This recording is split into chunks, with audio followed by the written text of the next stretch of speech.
سخت تحمل غمه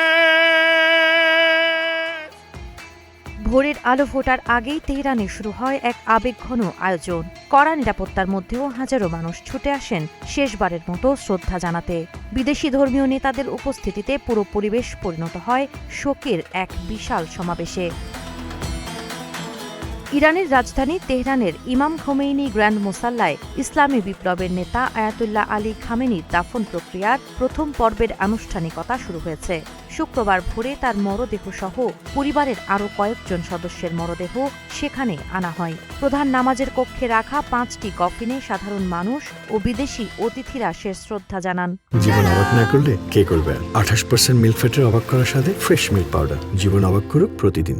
ইরানের রাষ্ট্রীয় গণমাধ্যমের তথ্য অনুযায়ী খামেনির পাশাপাশি তার জামাতা মেজবা উল হুদা বাঘেরি, বড় মেয়ে সৈয়দ বশরা হুসেইনি খামেনি, পুত্রবধূ জাহরা হাদ্দাদ আদেল এবং মাত্র 14 মাস বয়সী নাতনি জাহরা মোহাম্মদী গোলপাইগানির মরদেহ একই স্থানে রাখা হয়েছে।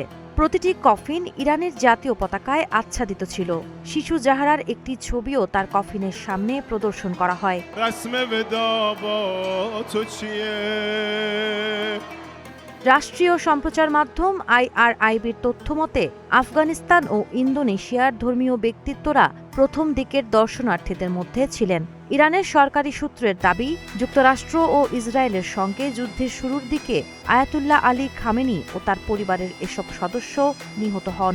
শেষ বিদায় অনুষ্ঠানকে ঘিরে রাজধানী জুড়ে নেওয়া হয়েছে নজিরবিহীন নিরাপত্তা ব্যবস্থা। সাবা খান, নাগরিক প্রতিদিন।